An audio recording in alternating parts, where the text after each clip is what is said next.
what are we doing it for? What are we doing anything for? Why are we doing anything these days?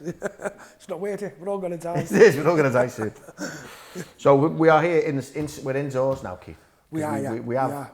Normally when we're going to do this full hit, it's going to be outdoors, lovely sunshine. We're going to be doing a lot of the stuff with the bands, aren't you? Interviewing the bands and getting some live music on there.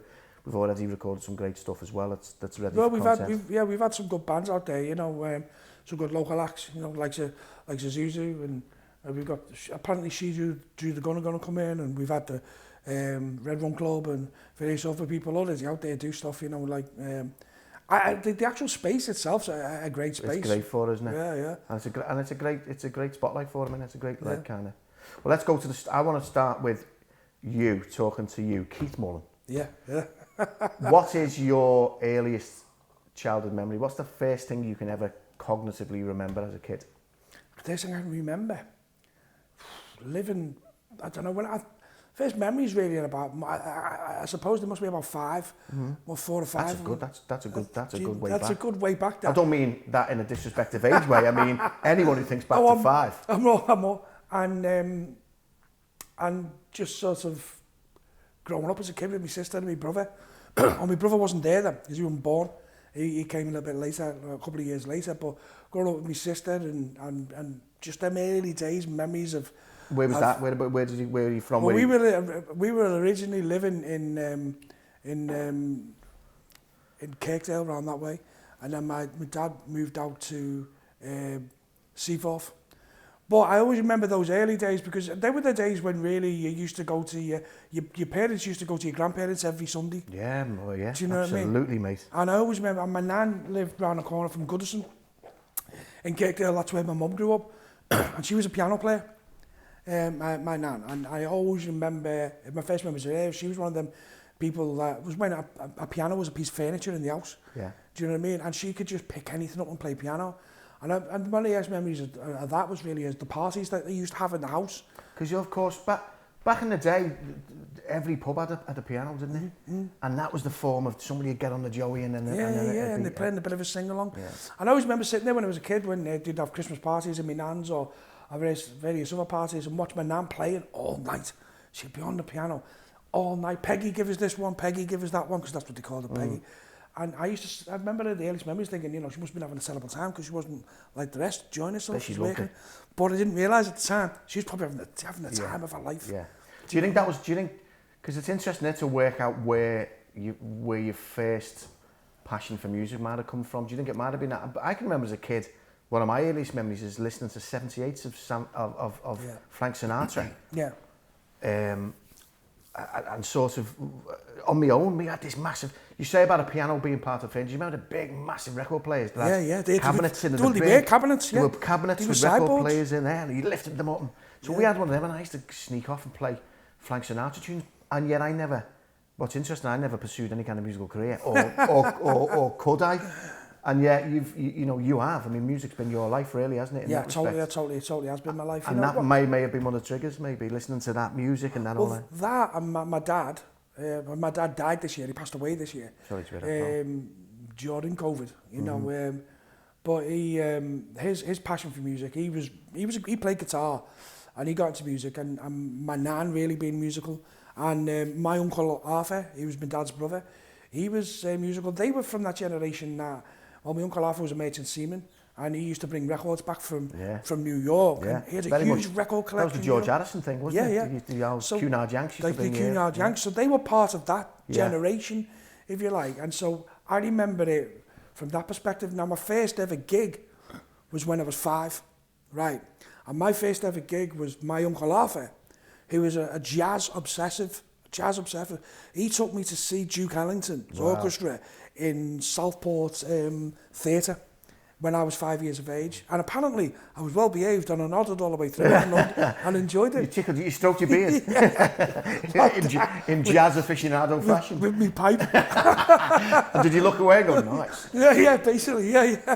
So music's been part of your life for virtually all your life, isn't it? Yeah. Unknowingly, at that time when I was young, I didn't necessarily identify it as that. No. It was just part of the tapestry of I think that's what's interesting though, is the fact that you didn't know it then, but it's these things that influence us when we get a little bit older. Yeah. And you said, what was the first instrument you picked up then? My first instrument was a banjo. And that wasn't because of any other reason than the fact that that was the only instrument in the house that no one else wanted to play. Yeah. And my dad had been, my dad was a building worker, and he was part of the 1970s building worker strikes, and he got blacklisted.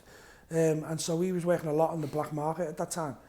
And he brought home a banjo one weekend, and he just walked in and said, "That's yours," you know. And I was like, "What the fuck's that?" So you know what I mean? I was like, I didn't know. I was like, "Okay, yeah." And I just sort of taught myself how to play on that. Is that 4-stringed? Yeah. It's a G banjo, yeah. And I sort of taught myself a little bit. I was very dueling banjos, you know. On the front porch? Yeah, the front porch, like this little kid that big. Squeal like a pig. Yeah, basically, yeah. And that was the first instrument I played. And what age was that? What did you say? I think that would probably be about 12 then. You know, it must have been about 12, 11, 12, and then I started to play banjo. And then I sort of put it down for a bit, and my teenagers years sort of happened, and I sort of, we had guitars, and I'd play around on guitars in the house, and then I just sort of fell into playing guitar and stopped playing the banjo. I played the trumpet for a bit as well, but I wasn't really great at the trumpet, so that lasted a couple of weeks. It's funny, that's a complete departure, isn't it, from anything? Absolutely, kind of... But we had a trumpet in the house as well, so there was always musical instruments appearing in the house and disappearing. You know, they would appear, they'd go. Yeah. And I think the banjo, my dad gave to a guy called John Caldwell, who used to have a pub on the Dock Road, and a lot of the musos and muso types used to go there, and I think he passed that on to him. But I eventually got my own guitar. It was a game. My dad came in with a guitar. I was like, "That's yours, son." But what had happened, he'd been working on the clubs in Liverpool, helping refurbish clubs. He used to do it for that Terry Phillips and Frank Sharrock, who they used to run clubs in Liverpool, like Mr. Pickwick's and The Whisper and all of that. And they... There's a great pitch you were just showing. It's all very free form, this. This is where we like to do it. This is a great pitch. So this is you. That's me, yes. We'll put this up, won't we? We'll pop it up on screen so everyone else can see it as well. Sitting on the step. That's great, isn't it?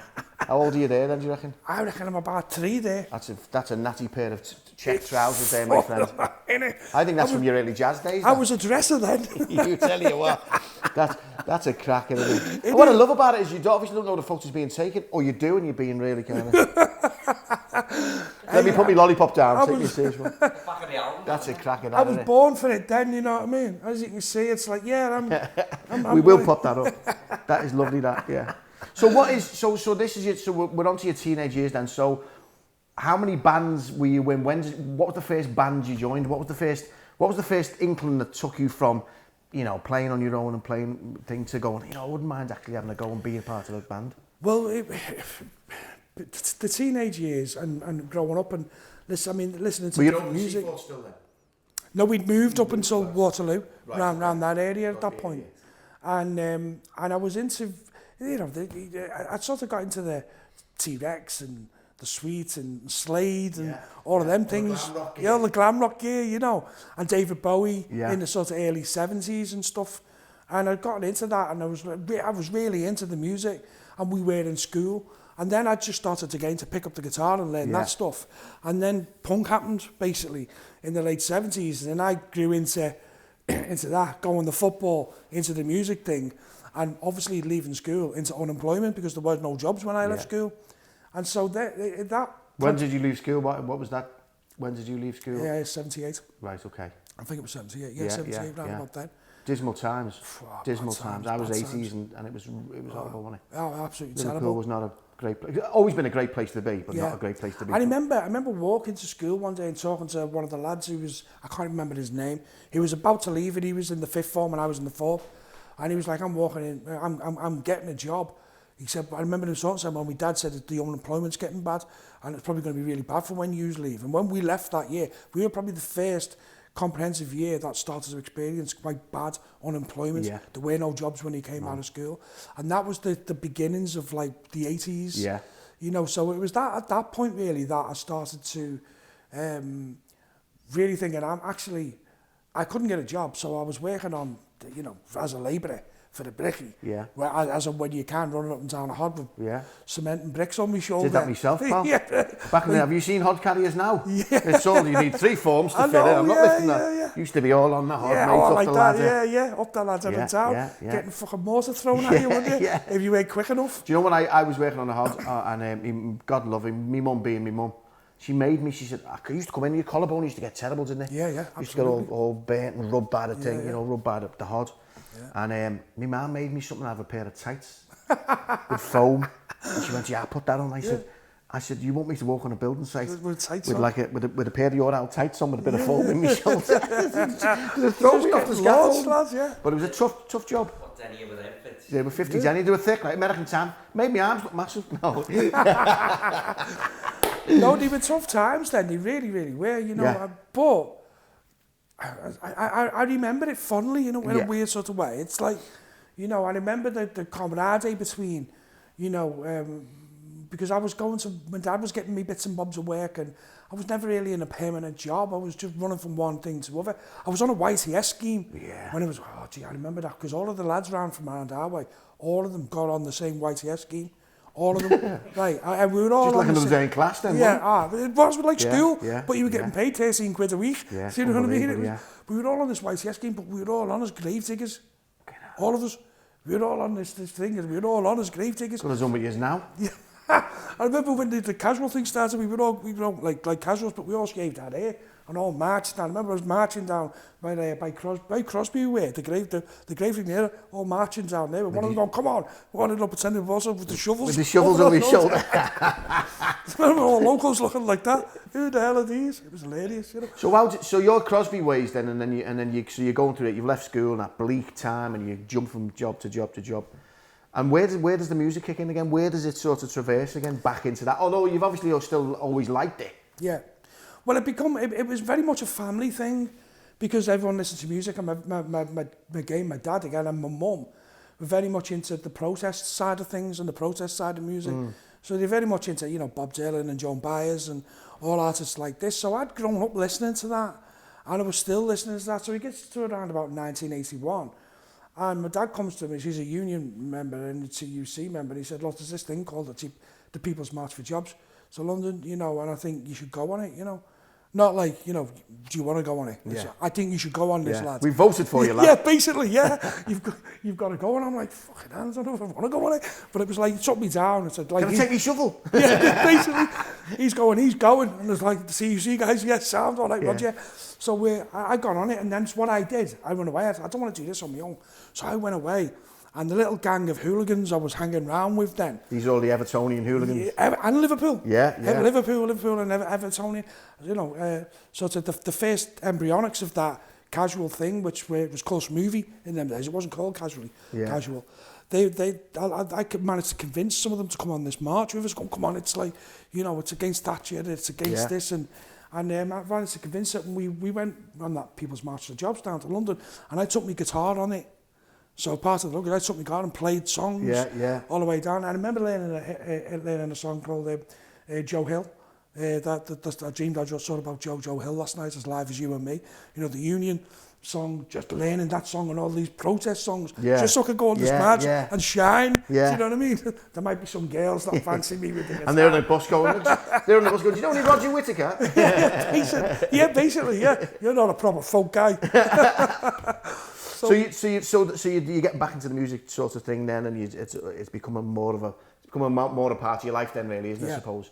Where do the bands come in then? Where does the first time is the Farm the first band you're in, or is it? No, I was in a couple of like local bands in around Waterloo and that North End area, but they never really did anything, just in bands with different people. Never really got beyond the rehearsal room and maybe did one gig, and then the Farm was already a band. I remember a lad called Billy Dunn, he was an Evertonian, coming to me saying, have you heard this band called The Farm? And I was like, you know, I hadn't really heard of them at that point. And then I got to know them and got to hear them, and they were already sort of going and established. And so I become aware of them and knew them through the fact that they produced The End and that type of thing. And for the football, because everyone that went to football, at that time was aware of the farm and was aware of the end and all that. Oh, if you were a certain type of person going to match. Yeah. And socialist kind of thing, wasn't it? It was, very much that. So I sort of became aware of it all through that, and then left it alone in my head for a bit. I was just jamming around and jamming with a few people, and then the next thing I saw Peter's on and Billy's on again. I was in the pub and he said, look, the farm are looking for a guitarist, you know. He said, I've thrown your name in the hat, hope you didn't mind. And what they'd said to Peter is, look, there's a lad we go to match here with, Keith Mullin, because they were saying we'd lost our guitarist, John Melvin, and he wasn't there with us. And he said, and basically it was, he looks the part. That was it. It was like, he looks the part. So they come round to my house and auditioned me and started playing the song. So I played them a few things and they were like, he's a bit of a jazzhead, this fella. he's a bit of a, apparently I was quite good in their heads. But I actually looked good, and that's what got me the gig.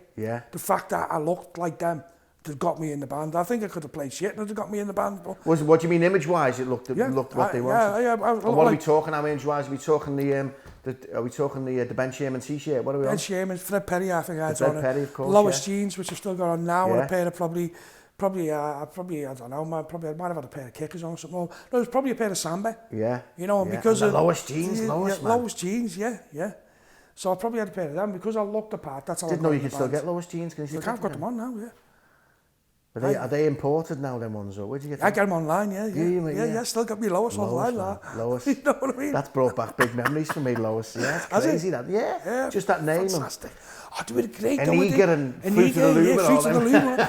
And just a little bull patch. Brilliant. Yeah, Lois was my favourite jeans as well. You can get them online, lad. Oh, I'll have to get them online. I'll send you the link later. Yeah, send me the link, mate. Send me the link. So you've joined the farm now, and this is the lineup that we know of the farm. Peter Newton, isn't it?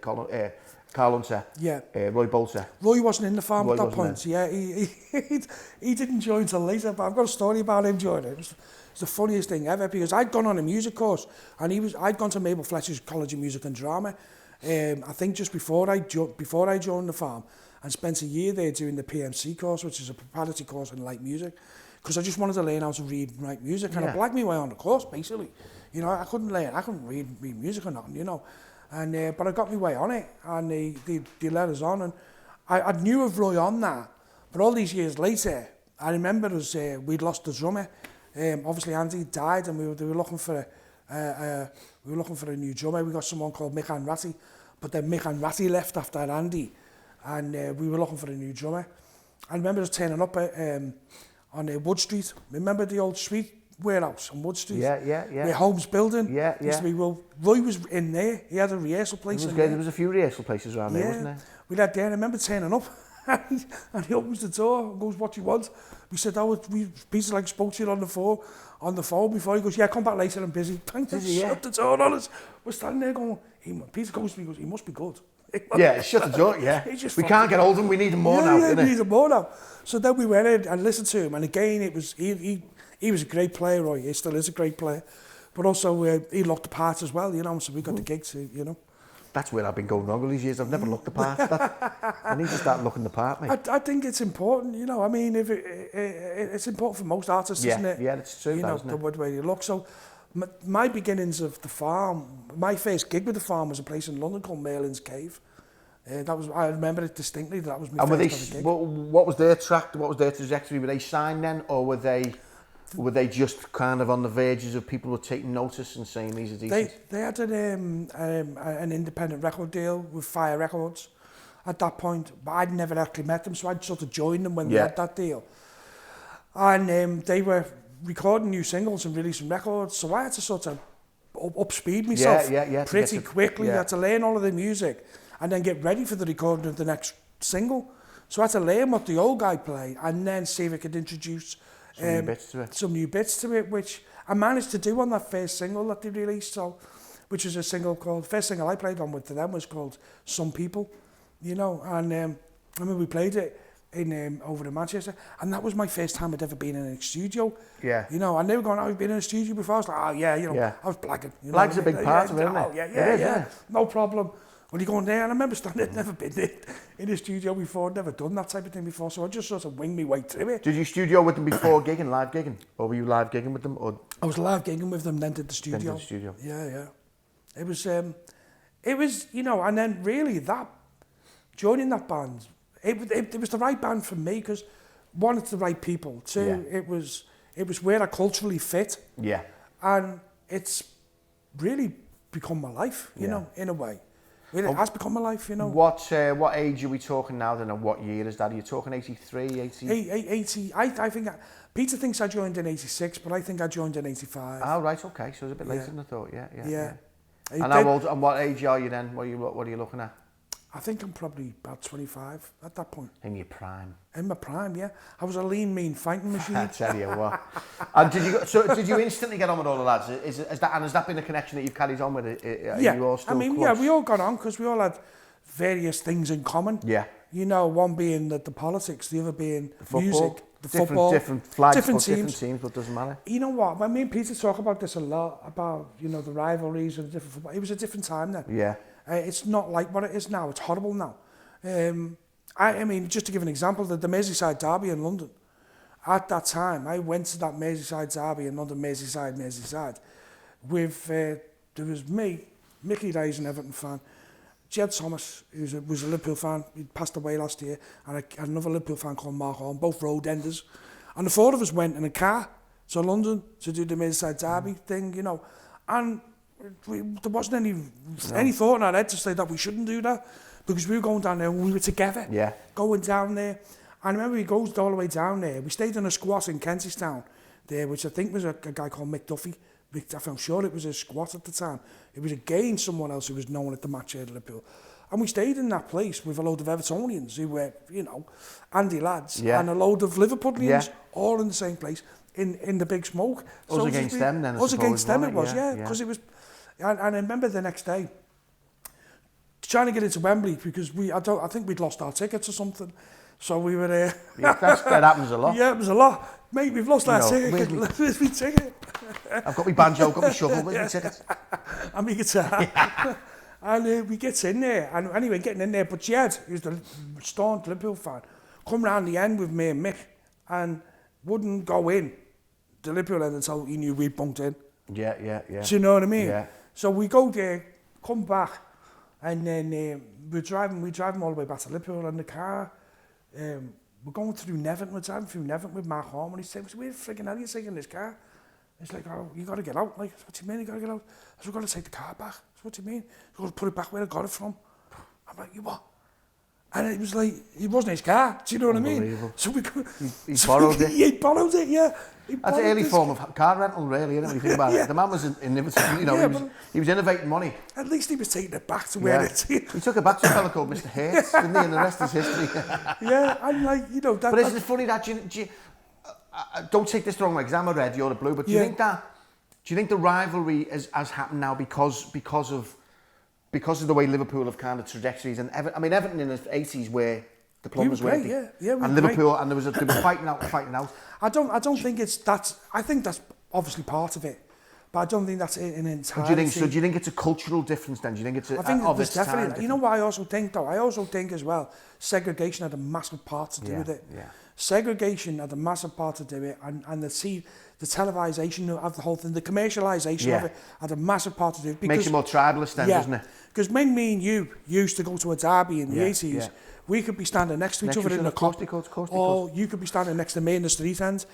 Yeah. It's unthinkable for the kids today. No, Imagine them thinking that. Yeah. Whereas, and there used to be trouble in town after, but in the game, it kind of policed itself. People would be smacking each other and kicking off. It's that funny thing as well, isn't it? Is where you get younger fans now, both sides, every fan in the country, I think.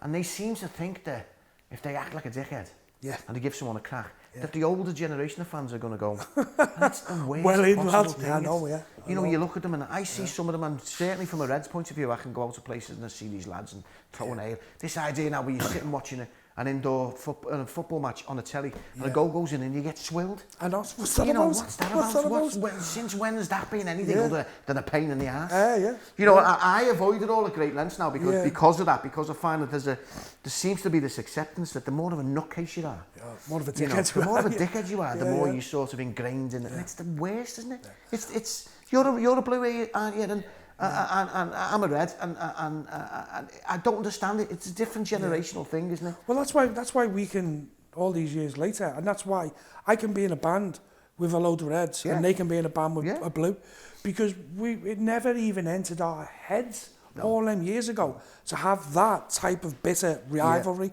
And it still doesn't enter our heads today, because we grew up through a period of time when it was more important to fight the government than it was each other. Absolutely. Do you know what I mean? And there was more in... You get the intention, you get the feeling that that's very much the reason why it's like that now, is it suits the government and it suits basically, the people in power, does, doesn't it? Something to do with now that, you know, divide and conquer, isn't it? Yeah, absolutely, The funny thing with modern fans is they take pride in it. Like, it's one thing being proud to be a Red, or they take pride in it like they had a hand in it. Yeah. Like, you know, you ain't on the pitch, you know. By all means, root for your team, but actual pride like you did it. Yeah. Like, this is me. This is a sign that I'm great. Yeah. But it's also that thing as well, that you can go to any events, a lot of football events, and there seems to be the thing now is for everyone to get hold of each other and scream and and you go, what's all that? I mean, we never had mobile phones at the match, thank God.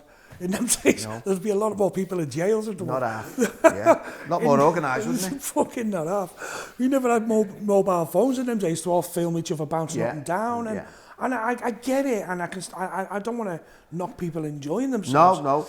But they can't. What sometimes that pisses me off is that looking back and sort of, not glorifying, but looking back and with dewy-eyed nostalgia on our culture, and wasn't that amazing and great, and then bringing it forward and thinking that what they're doing now is it. It isn't. No, it isn't. What you're doing isn't. You can't do that. No, you can't. You can't ever do that again. No. You know, it's an amazing time, that 80s, when you think about... Absolutely. When you think about the fashion that when you think about the things that football brought on as well, not just the music and not just that era, and we'll go on to that now, but just the fashion, the sports fashion. Yeah, absolutely. You know, you talk about the samba, and you talk about the tashini, and you talk about the feeling, there was all European lads, wasn't it? It was all them ideas of going to Everton fans, Liverpool fans, Liverpool teams, going to the UEFA Cup, going to these cups and bringing these fashions back. I mean, it was an amazing thing. It was really obsessive as well at that time, because as well, I mean, we're all walking around with, sports gear and jeans and trainees and all of that. The culture is like common culture amongst everyone now. But back then it wasn't. It was only a few hundred people in each team and city. They were the only ones who got it, weren't that looked like that, and the teams from Liverpool, both Everton and Liverpool, from my memory, were the first lads and teams to be doing that. And I know lads from, because of my association, obviously being in the farm. We get to know lads from the ICF, you get to know lads from the lead service crew, and all of these lads over the years who say to you, you were the first. They know that, you know what I mean? And that's how I remember it, but it was just such an interesting time. But I didn't know that at the time. Of course, you never do at the time. You go, actually, how fucking lucky was I? The beauty of thinking back, isn't it? Going, one, you got through it. Basically. You never ended up nicked or in intensive care. But then you've come through it with that nostalgia. Where did you get the nickname Judd from? Judd? Oh, Jesus Christ.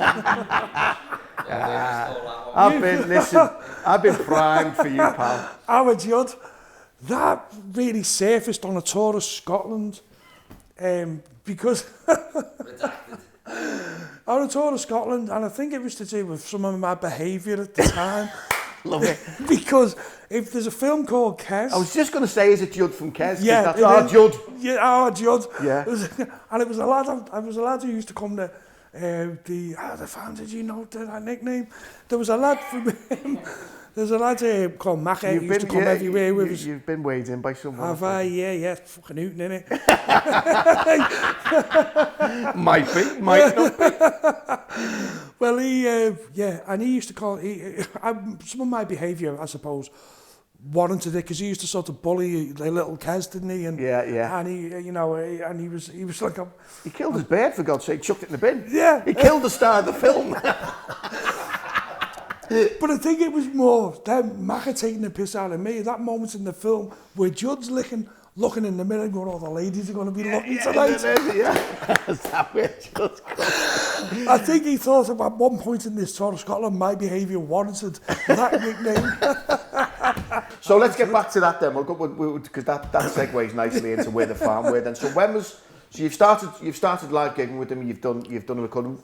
When did I always remember it being that Manchester Liverpool sound when it sort of came together. So you'd have the Stone Roses and you had that side of things and Factory Records. And then you had you guys with Groovy Train. And Yeah. when did... So what are we do? Are we on about mid to late 80s there? What are we on? Yeah, towards the end of the 80s, we'd been signed to record labels and, you know, independent record labels and put all kinds of different things out, and it was tough, wasn't it? Because really my hard. brother was in a band, and week after week after week, he was a drummer in the band, and he'd have a label interested, and then that'd fall through. And it'd go, yeah. Terrible time to try and get picked up. Everyone was chasing really that pot of gold, you know. But we'd sort of got to the point where we thought there was no point chasing that pot of gold. Because no major label wanted to touch us because we looked like lads from the terraces. Yeah. Like Oasis all these years later made the most common look ever. Yeah. But looking like it then, it was like, why can't go and get your hair cut like Kajagoogoo? Yeah. You know what I mean? Yeah. And, you got to put a photo up of that. Yeah. Go and get Kajagoogoo, Lamar, there you go. And it would be like, go and look like that, and we'd be like, what? Do you know what I mean? So it was... Get your hair cut like that. How did you get on sound yet? Have you heard of a fella called Kajagoogoo? It was... Yeah. Yeah, it's a bit like that. We'd be looking like, fucking what? So I think it was tough. But, I mean, in them early days, there was just us and the Mondays, because the Roses and all them came later. Yeah. And the only real two bands that were... There was the Farm, the Happy Mondays, and a band from Leeds called the Bridewell Taxis. And that's about, you know, the police vans. Of course, you know what I mean? Bridewell Taxis. Bridewell Taxis, and everything called. And we all knew each other, and we all got on. And I mean, the first Monday's gig ever, really, in Liverpool was with the Farm at what was the Unemployed Centre. So we sort of all knew each other, and then Acid House happened, really. Yeah. In 1987, 88, Acid House happened. And everyone that was in a band or was in a football type band or with that type of scene is when all the football crowd got into Acid House music. We got into it as well and that culture started to sort of absorb into what we were doing in our music. And then the Happy Mondays started to take off because of they started to introduce us to music. We all started working with DJs instead of producers. Yeah. And we'd have DJs, engineers and producers or various that type of thing. And then you started to make very, very different records to what you've been making. Yeah. And that's how that began. And we couldn't get signed for life, you know, to save our lives by anyone. And it was a benefactor, Barney, who we didn't know was part of the Moores family at the time. We didn't know. He was just one of Macca's mates who we thought he'd go on a match with. And Macca was like, come on, mate, he might have a bit of money that can sort of help you out. And we were thinking, well, has he got soil on it? Yeah, do you know what I mean? At the time, that's what we were thinking. Yeah. But it wasn't. And so he was like, well, how come you... And he was a massive Farm fan. And he was like, how come you aren't popular? And we said, well, it's money, innit? Do you know what I mean? I'm naively not realising there was more to it than that. But that's what we thought at the time. And so he said, well, why don't we set up I can't remember how the idea come about, but we come about with the idea of setting up our own record label. And then we got back involved with Kevin Sampson, who, with Suggs, we got Suggs back involved. We got Suggs back involved and they'll come up with the blueprint and the plan to set up Produce Records, release our own records and have worldwide domination. I mean, it was written on an A4 piece of paper, this plan that they had with paint pencil. That was the plan. And if you looked at it now, you just... I think that was part of Brendan Rodgers' 5-year plan. But if you look at it back now, and it was like, it worked, you know what I mean? And the mood board, it wasn't a plan. Yeah, basically that. And because the time was right, we'd started to work with the right people, the right music. The look that we had all of a sudden become popular. Yeah. And now we've been looking like that for 8-9 years. And all of a sudden everyone wanted to look like it. And so we were like, right, okay. And so then we started getting touted around as the originals, you know, of this thing. And we'd set up our own record label and begun really we learned how to release records ourselves by doing that. And it was just a mad, crazy time, you know. It's a forerunner though, isn't it? Because when you think about that, that's kind of the model that people try and do now, isn't it? Exactly what it is. Like the model cutting out all that crap and trying to do it yourselves. It's the whole thing of independence. Because the DIY independent route really was you know, the thing. You had Alan McGee doing it with Creation, and you had various record labels around the city. So our model was factory records at the time. Yeah. We were trying to be factory. We would look at Tony Wilson and what they were doing in Manchester and go, we want to be that. Yeah. So it was Zoo Records factory records that we were They trying had a to... great outlet in the Hacienda though, didn't they, where they could just pump out their white label stuff, couldn't they? So whenever they had anything on the turn, they'd bang that out and then they would get it going. Was there anything like that here? There was the State, Eric's, you know, there was cultural centres, we say. That you could bang, but not connected to record companies. Connected to record labels, that was Factory was. Yeah. Hacienda was very much the Tony Wilson brand, wasn't it? It was, yeah. Well, he saw it as an art factory, didn't he? Yeah. That's how he actually saw it. That's why it was called Factory. Yeah. Because it was a factory for art. Yeah. And that's why everything was numbered in the way it was. So we tried to mirror that in a way, and it worked for us, really. And you know, I remember the first record we put out was on that label was Stepping Stone, and we were being cool at that point, thinking we were being cool. It was the old Stones tune, is it? Yeah, it was the old Monkeys tune, Stepping Stone. Monkeys, yeah, of course. And then we'd done it with Terry Farley, who was the hip DJ at the time in London, and Terry, liked us. He was aware of us through the fanzine called The End. Yeah. And Terry was a cool DJ in London, and because he run a fanzine called Boys Own with Andy Weatherall, Kevin had got in touch with them, and he said, okay, I'll work with them, and we went down to Suggs' studio in London. Suggs gave us their own studio to do it, and we started to record with them. We recorded Stepping Stone with them in the studio, but we only put it out as a 12-inch piece of vinyl, because 7 inches in our head then we're uncool. Yeah. 7 inches for the kids, we don't want that, we're cool, it's a club. Do you know what I mean? Yeah. We take mind-bending chemicals, us, all that type of thing. Do you know what I mean? So we were trying to be cool by just putting a 12-inch out, and just on 12-inch sales alone, one format 12-inch sales alone, we charted at 46. I remember they had the distributor and the plugger and everyone screaming at us, got to get a 7-inch done. If you get a 7-inch done, we're in the charts. Yeah. And we were like, hey, shit. Yeah. So we got a 7-inch done. Can't you just trim the 12-inch? Yeah, trim it. Yeah, I think that might have even been suggested. Yeah. So we went along that and did so that. did you release Stepping Stone as a 7-inch? Yeah, but we'd missed the boat on it. It was too late. Whole time, isn't it? But looking back on it now, just hitting the charts at 46, to do that at that time, you had to sell thousands of records. Not like now. Not like now, yeah. You had to sell thousands. And so by doing that, we got on everyone else's radar. Yeah. And all of a sudden, the farmers are arriving now with their fame. Do you know what I mean? And and basically, it set us up. I think if we'd have happened then, it'd have been too early for us. Fate's an amazing thing. And time's great. And so that set us up then for Groovy Chain and All Together Now and that type of thing. Because after we'd done Stepping Stone, we got to know Charlie Chester. Charlie Chester said, do you want to, we're going out to Ibiza. Ibiza 90. Do you want to come out and play Ibiza 90? And we're like, absolutely, you know. Kevin just comes down and says, do you want to come and spend 2 weeks in Ibiza? Keith's been there for 3 weeks, we'll just go and join him. He's already there. And so we went to Barney and with Kevin went to Barney and said, give us the money, we'll go and film it. So we'll actually make a documentary of Ibiza 90 with Charlie Chester. And so we went and did the flying event. It was called Flying in Ibiza with Charlie Chester and a whole host of bands. And it was Kev Sampson shooting it, was it? Yeah. Kevin Sampson. It was a guy called Angus Cameron who he'd gotten on board, who he knew he was a big mates with. But it was Kevin the sort of mastermind plan to do. And we all went along with it and did it and filmed it. And that documentary has become the iconic documentary that all of the people that followed into Ibiza in the 90s, that was the reason they went. Because of the back of that documentary. I'll try and get a clip of Little did we know at the time, like a guy called Ben Turner, who's not, iconic now in the dance industry, he's got labels, his magazines. He was a farm fan at the time, and he used to work for Melody Maker.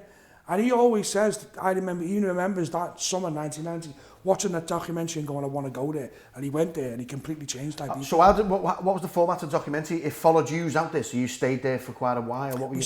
Well, we were there for about 2 weeks. Yeah. And it was all filmed. And it was like some crazy stuff ended up on the cutting room floor. But you'd have to see. Judge went off his cake. How many Kesslers did you kill? The bird population's halved. We'll have to try and get it. If we get a clip, we'll put it in there. Yeah. But you'll not bloody miss no, will you? You'll be out there, won't you? Yeah.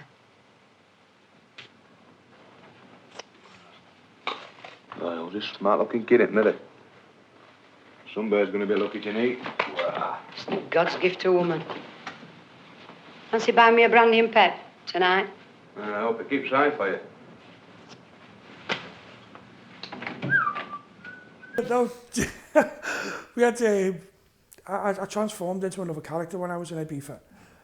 Part transformed, and I became someone else later with Pete Wiley. But at that particular time, it was that documentary. I've always thought of it this way.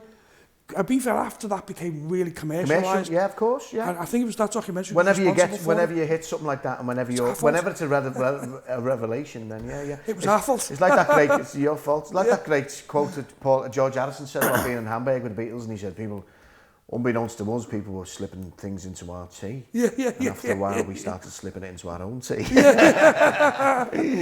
So it was. I mean, heady days then, weren't they? I mean, you know, young lads out there and. Well, then, did you shoot a video out there as well? Did you shoot a video to Groovy Train out there? Or? Yeah, part of that footage out there got put in the video, we also shot a lot of that on Formby Beach. Yeah. All the beach stuff there in the first... Looks like Ibiza, don't it, really? Yeah. Well, the beach does it. It's amazing, yeah. I'm not too sure about the fairground. But... sand dunes, vomit. Yeah. You know, it's all there. It's pretty much what you need. So I mean, Groovy Train is such a great piece of work, and it's even to this day now one of those songs that immediately the first 2 seconds of hearing that song, you know exactly what is coming up, and the radio gets fired up. And production-wise, very different than what you had done before, hadn't you? So how did you get that sound? How did you get that kind of? Well, we'd been working with loops at the time, and I remember Peter found the loop for that particular song, and we were playing it in a certain way, and we'd done it on a peel session. So we had all the parts, you know, the guitar hook and the chorus bit, and we had all the parts, and we'd sort of written it mostly in the rehearsal room. Me, Peter, Steve, and I think Carl was involved as well, so we had all the instrumental parts, but probably the way we were playing it and structuring it wasn't right. Right. So then when we got into the studio, I think it was Terry Farley turned around and said, you need to be putting the guitar bit at the front. It's the best, just one of the best bits about the song. That's when my ego went through the roof, of course. He said, you know, that's got to be at the front. It's great. It was either him or Suggs said that. So that's what happened. They restructured it. It's a wonderful process, isn't it, when listening to you talking about it, because I'm not musically minded at all. It's great you forget I mean, from our point of view, for me and Kevin, it'd be filmmaking, or it'll be writing a scene and then going, that needs to go there. That needs to go there. And that's how the edit works. And it's editing, it's that wonderful edit of a song where you go, that, there, and suddenly you're flying. And it just completely transformed the song. And so then that's sort of what happened. And so there's just a bit of restructuring of the song, cutting some bits out. Because he was like, it's too long, too many bits out there. And then we came out the studio with that, and I remember when I first heard it, I was like, that just sounds amazing. I remember sitting at the time going... It still holds up, man. It still really holds up, I think, for me. Well, when I first heard it, I remember sitting there thinking, that's the sort of sound we've been looking for. Started thinking that.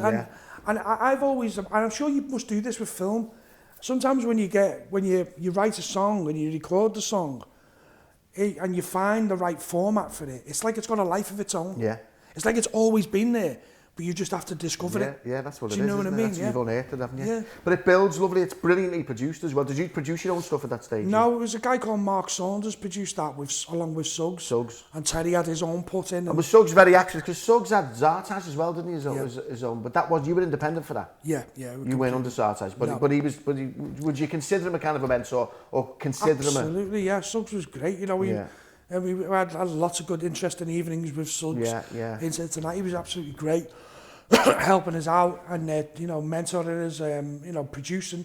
He co-produced the first album with Terry and various other people, but he had a massive impact upon what we did and giving us a studio in the first place, to work in and to sort of develop. And then so I was co-managing us with Kevin for a bit, then realised that he wanted to move it more into the production side. So he produced the first album with us, and he was a massive influence on us, It's great. It's always great to hear that people who've like He's done it with madness, has done something, but wants to give a bit back and wants to find some, you know, help people out as well. And he's still a friend today. I mean, we don't see him that often, but when you do see him, it's like, it's big hugs, and it's like, how are you, lads, you know? I mean, we played in, just before I had my first operation on my throat last year, we played in Scotland with them, you know, and it was just, they're like, you know what it's like you have them friends for life. You don't have to see them. You don't have to see them. And when you do, you're just lifting off, aren't you? You're just kicking off where you left off, aren't you? You're like, because there's a certain bond there, so we've always had that with, so we have the same bond with Mick Jones, you know, from the Clash, various other people. Yeah. You've got so much in common. Absolutely, yeah. So you've got this, you've recorded Groovy Train, and like you said before, it's the first time you heard it, you thought, this is amazing, this is great, you know, it sounds really good. Yeah. What was the life of Groovy Train then, in the sense that from the moment you heard that, when did it start ticking? When did things start kicking off? When did you start going, hello, we've gone up here, we're in the charts? Well, I remember we were playing a gig in Montfort Hall. I remember Simon Moran coming in and going, that's going to be the next single. Because he was like blown away by it. He was going, that's amazing. And so when we started to, the level of the gig that we were playing was increasing, and we were playing it in front of crowds, we used to, and we still do it now, I suppose, we used to release singles based upon the crowd response. Really? If these were right into it, we need to get in the studio and record it. And sometimes we did that. And Groovy Train was one of them tunes that we did that with. And it was really the documentary that I was talking about. Yeah. Groovy Train ended up in the documentary. And it just happened to end up in the documentary that got screened on Channel 4 the weekend of its release. That's handy, isn't it? Yeah, that was handy. Yeah.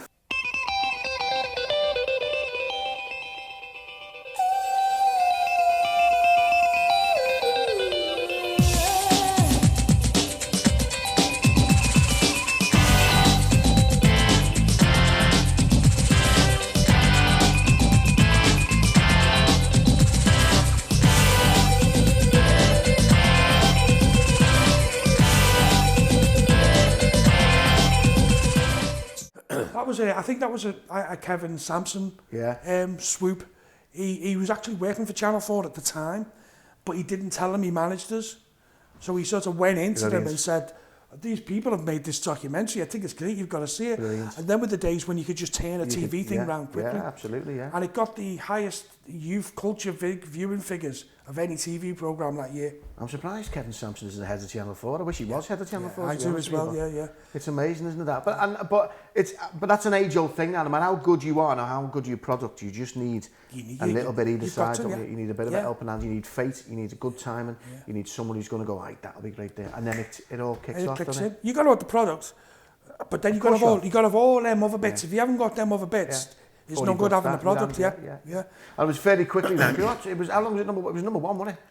No, number 6 that got to. I thought it got to number 1, was it? Number 6, yeah. The album got to number 1. Right, okay. Spartacus got to number 1. Spartacus, yeah. Yeah, Spartacus. Great album. And that was based upon, you know, when you used to join militants, one of the first, all the kids in the 80s that joined militants or the political parties, they were all reading Spartacus, because Spartacus was the guy that led the slave army against the Roman Empire. Yeah. You know, have you ever heard that very funny story, just connected to this, but have you heard the story of Kirk Douglas's son? So you know you got Michael Douglas, but he had another son as well who was a bit of a, you know, not disrespecting, but he was the sort of fellow who bopped from job to job and wasn't a very good actor, wasn't a very good Disney, you know. Yeah. He ended up deciding he wanted to do stand-up. This is a true story. so he's obviously not as good as he thinks he is, and he's going from place to place, but they're sort of getting him in because he's Kirk Douglas' son. Yeah. And he ends up in the Comedy Store in London. Now, you've got to know your shit in the Comedy Store in London, if you know. Yeah. Apart from anything else, because most of the audience, they're all tourists and they're all coming from, so that you're not really grabbing any particular, it's from all over the place. You've got to be really good. Yeah. So Kirk Douglas' son goes on, and within a couple of minutes, I mean, the guy's dying on his ass. I mean, it's poor, you know.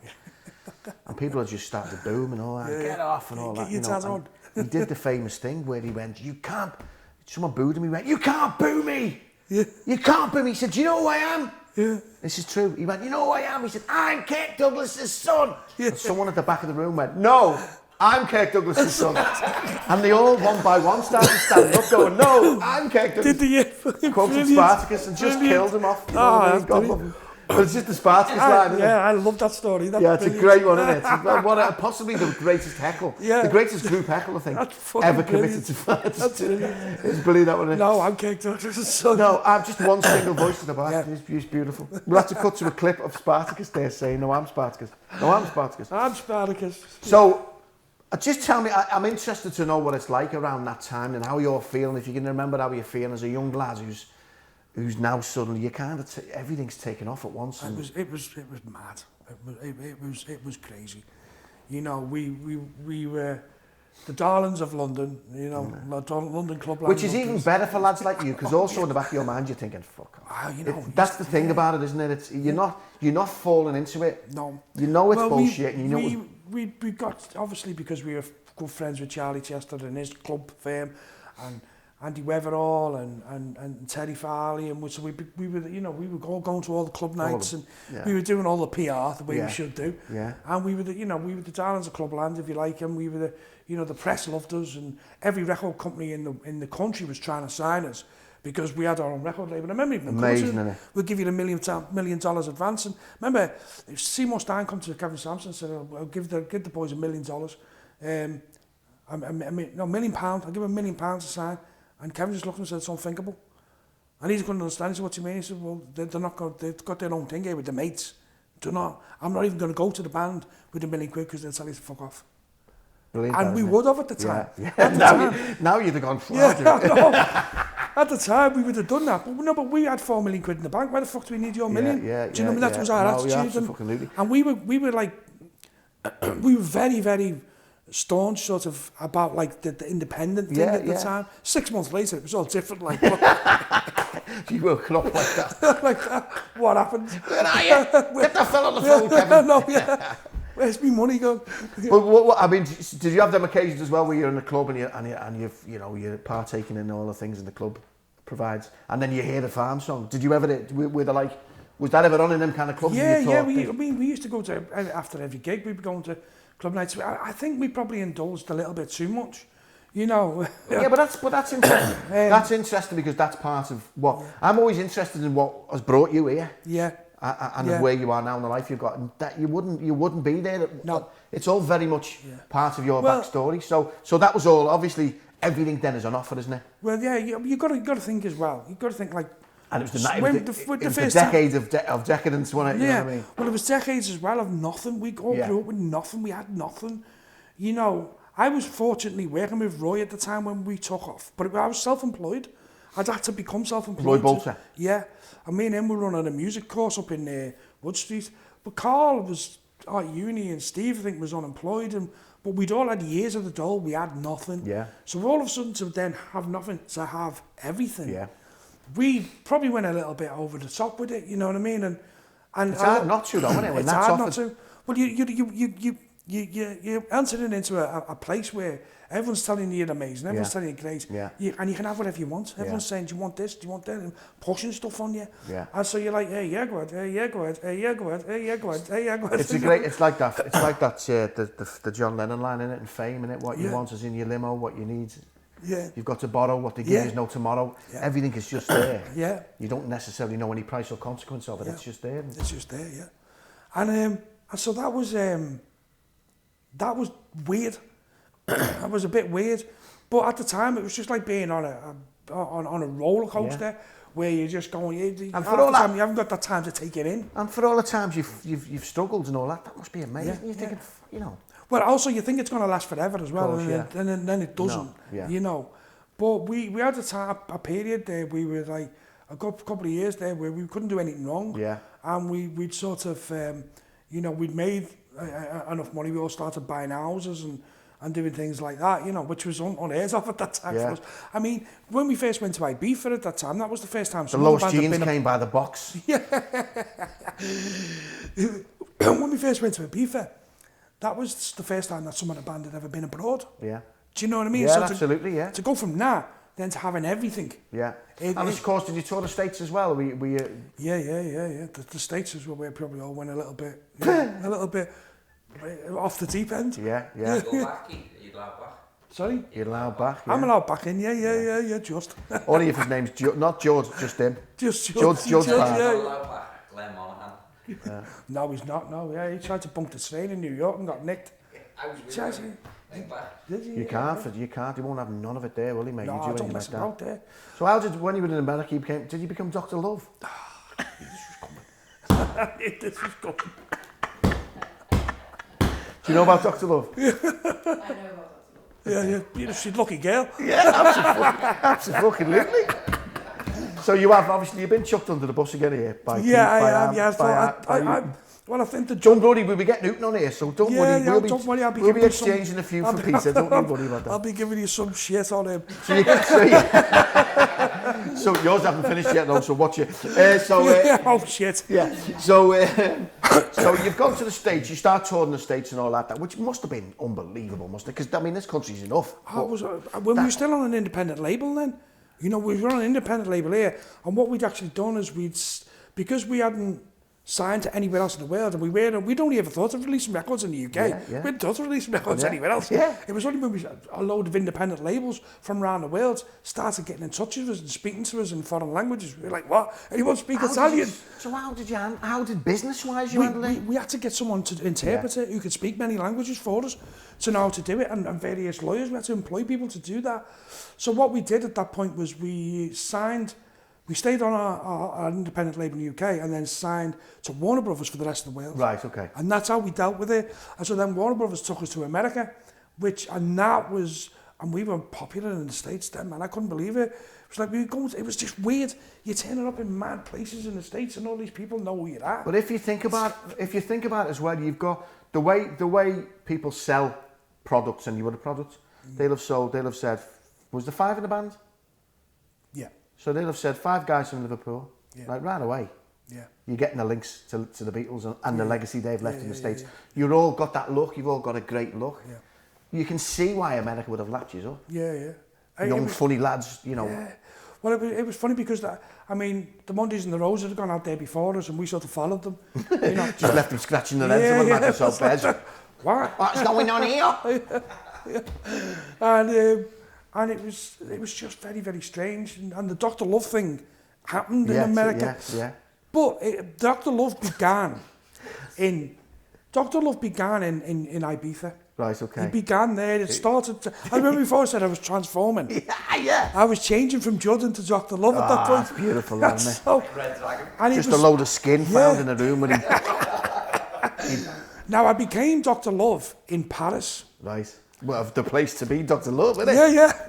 With Pete Wiley, who also became the poet Ruffian the same night. This is the gospel truth. Now, we were off our cake. Yeah. If I'm going to be honest, we were off our cake. Yeah. In a dressing room in Paris, and we just gigged, and Pete Wiley was with us. And Pete Wiley had met this stranger who he really liked. So I married them.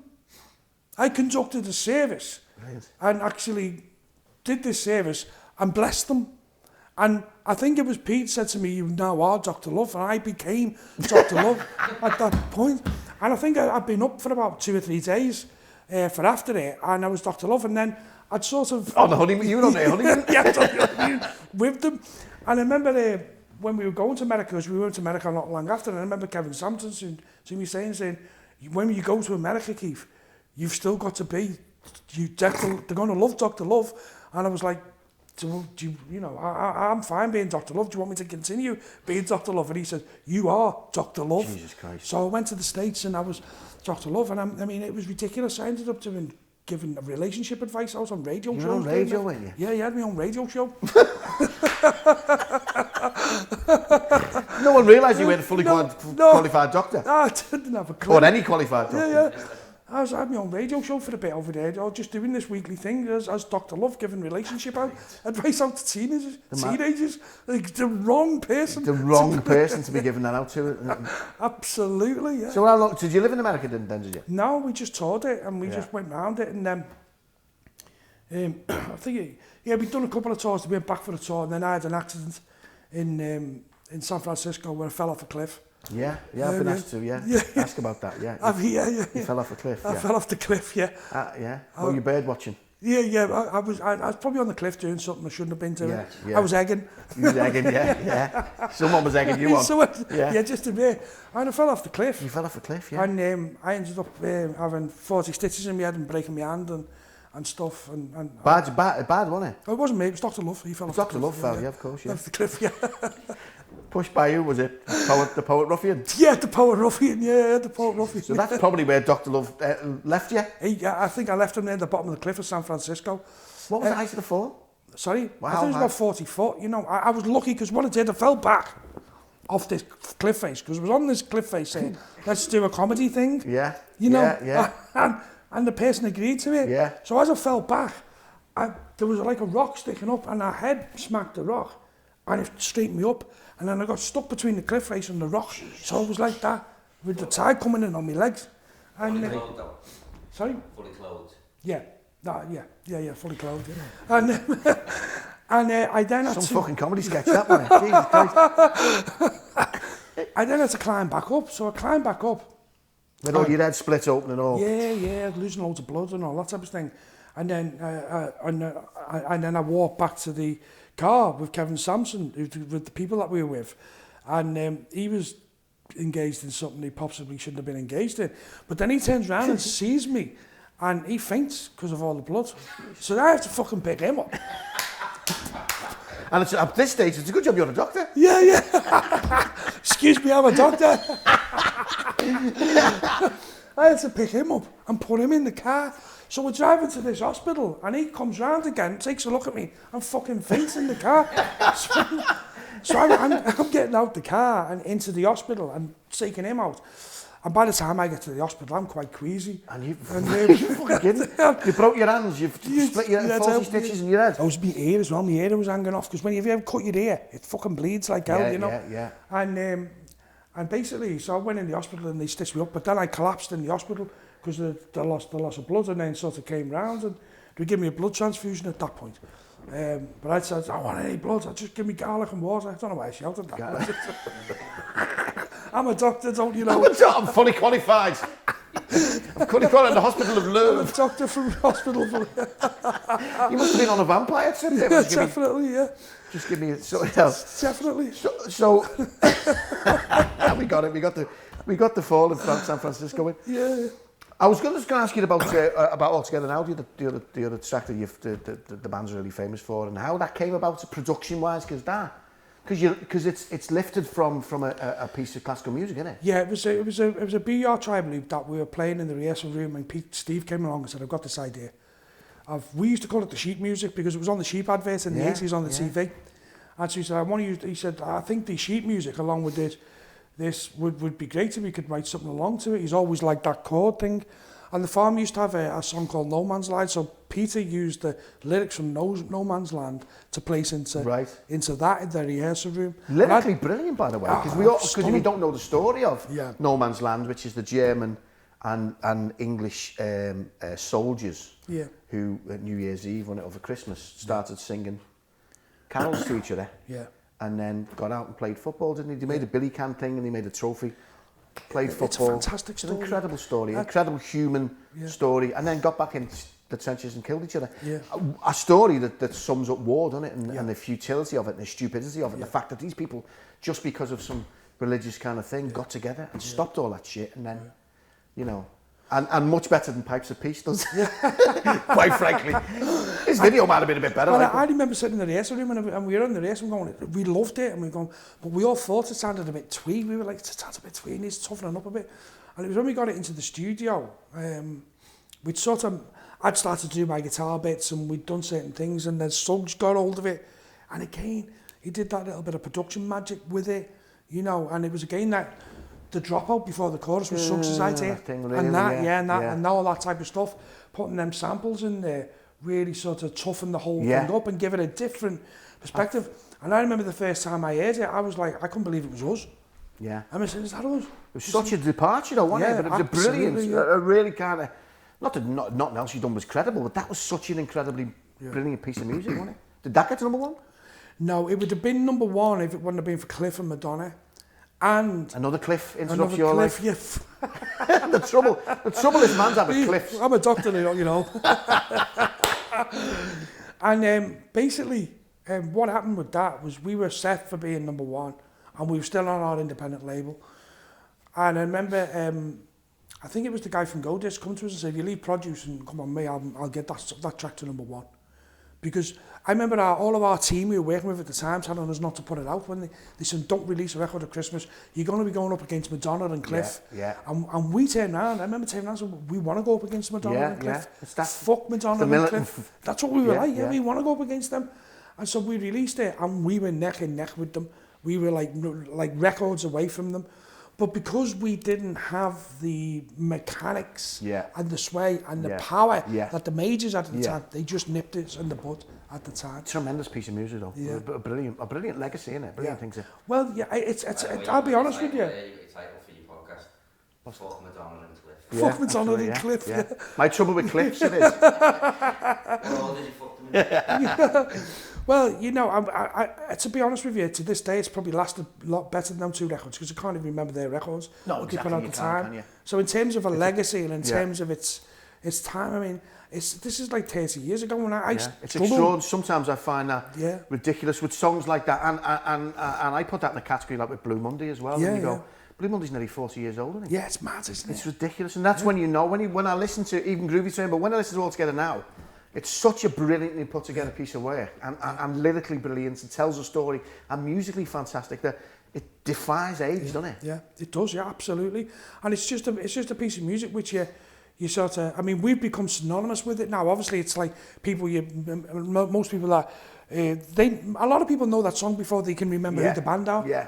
You know, and I it doesn't bother me that. I quite like. But you know what I think is interesting, and I think probably from your point of view is great as well, is what ties that song to people is football.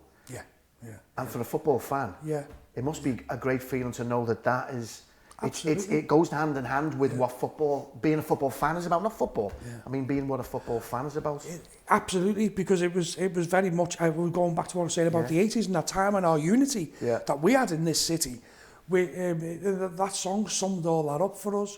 You know, and also as well, there's some really, there's real weird little things that went on with that tune as well in terms of we were getting letters at the time from squaddies who were in war-torn areas in the thing going, it's our squadron song, and we're going, it's an anti-war song. Mm-hmm. You know, from people who were in the army, you're going, this is our squadron song, we love it. And we're going, but this is an anti-war song, it's a futility of war. You know, and... But what it is I think what makes it that song unique is its ability to pull people together. And from any walk of life, that's why you can see why soldiers go, I'm having this. Because the lyrics are about forefathers giving up giving up everything, and all together now. Just that itself tends to bring people together. It's an amazing song. I think if a musicologist would probably say the tension between the music and the lyrics is lovely. It's absolutely perfect. I feel another character coming on. This is Professor Who. I'm a doctor. Professor Sexbomb. I'm Dr. Love's uncle. The poet ruffian. So, all right, let's go. Let's jump forward then now. I mean, the great thing about the farm as well as I think is that you get a lot of these bands who share all that together. They share all them times together, and then they just sort of fall out, or the stupid little rivalries and whatever. Not the case with the farm, is it? You continue to be good mates. You continue to tour. Yeah, we've always been good mates. We had a period between 1995 and 2005 where we went home. Yeah. We didn't necessarily split up as a band, but you'd come out of a hell of a lot of stuff, hadn't you? Yeah, we'd come through a hell of a lot of stuff, and we were probably battered by it amongst ourselves, and we probably weren't. We hadn't fallen out, but we probably weren't each other's favourite people. Yeah. Because we've been living in each other's pockets for so long, and it's like a family thing. Yeah. So we got a little bit tired of each other, and then later on in 2004, 2005, I met this guy in London called Cav. I was running a record label called Honey Records with a guy called Matt Flynn, and I was working at Lipper, and we'd be taking a band up to London, and I met this guy called Cav, and Cav became the catalyst and the guitarist of the new Happy Mondays. Right. And he pulled them back together, and I always remember him saying to us at the time, he said, I got to know him, and then he was a massive Farm fan. Yeah. I was like, oh Keith, I love you, and he was such a lovely guy, and so I got to know him, and he said this, and he said, it was around the time of the World Cup in 2004, and they were re-releasing All Together Now again. And he said, do you and Peter want to come to DJ Turnmills in London? And I'm like, yeah, go ahead. He said, you DJ that? Oh, yeah, DJ. So I'm like, bring Peter up. Peter. He's like, what? I said, we're going to go, hey, do you want to do a DJ gig in London? He's like, well, we don't DJ. I said, no, but we'll fucking learn. Do you know what I mean? So that's what we did, is we basically went, I remember going into Liverpool X and putting records on, and I got one of the DJs, show me what you do. Yeah. So he showed me what he did. Is that it? That hour and 45 minutes was all he needed. Honest, I was like, is that it? Just on one ear? Yeah, that's it. Okay, now. So I remember sitting there saying to Pete, there's something in this. All you got to do is put records on. It's brilliant.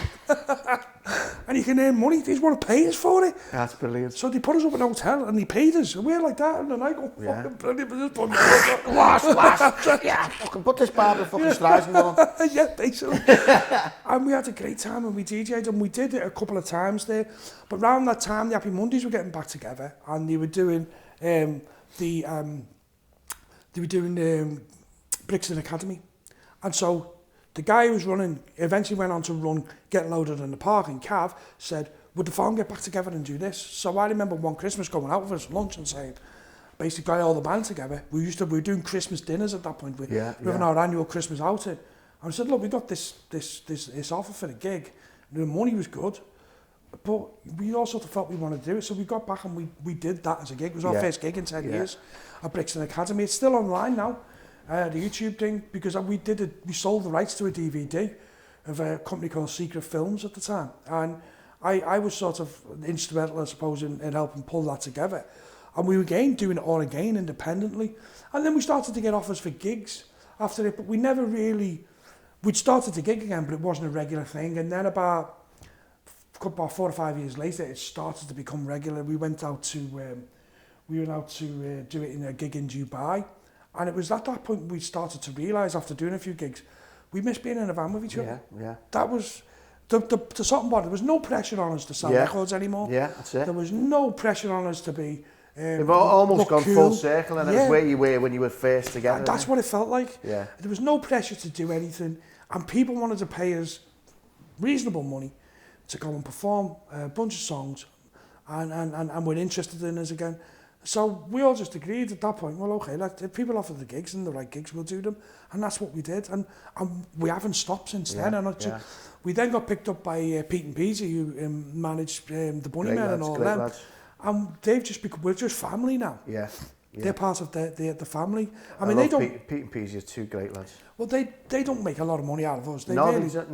No. But they just do us I think even with Ian and all that, you know, they're good people to have at your back, aren't they? They do us. They work with us, and they work with us because they love working with us. Yeah. You know, they'd be honest, but you know, they manage some amazing acts. Yeah. And so really, in a way, for where we have started to go, they were the right people for us. We found the right people again, and we started to get to that point where we wanted to be in each other's company, not all the time. Yeah. But we wanted to be in each other's company, and we'd missed the gigging, and we'd missed those moments that we have and the days out. Yeah. You know. And so it's amazing when you're just that bit older and wiser, and you've got the miles on the clock, but you know. Yeah. Don't you? You've been there and you've done it, and you kind of come out the other side, and then them things, and imagine you get so much more pleasure out of those things now, because you just... Well, I've sat there and thought, why didn't I value this in this particular way all those years ago? But when you're younger, you don't, do you? You don't. It's wasted on the youth, isn't it? God, not off. You know, and so I sort of look at it now, and I'm just like so lucky. Yeah. I'm so lucky. You know, I think about the life that I've had. And I think about the opportunities I've had and the things I've been able to do, and I can still go out and do. Absolutely. Just because I picked up that banjo or that guitar at that time. Amazing, isn't it? My dad come in and said, I haven't been paid this week, have that. It's a wonderful life, isn't it? It's an incredible thing. We'll wrap it up now, though, but just before we do that. So your involvement now in music is still very much your and stuff you're doing with the Full Hits as well. Yeah. You're almost doing the Suggs. In a way, aren't you? You're looking and mentoring and giving chances to people, because you were given that chance as well, I suppose. So you're kind of doing that for the new bands absolutely, now. Yeah. Well, I mean, we've all picked up those principles over the years, and so you're paying it forward, though, aren't you? You're giving it back without really knowing that's what you're doing. Yeah. I mean, and I'm doing music with you guys for the Full Hit with a lot of local bands and like some fantastic bands that we've had on. You know, the likes of the Rats and the likes of all of these sort of bands that we've actually had in and doing recording. And I'm sure you'll see some on this show. But just because, not because we have to, just because we can. Yeah. And that's really the whole reason that we were involved in music in the first place. Yeah. And if you can sort of still do that now, it makes it culturally worthwhile.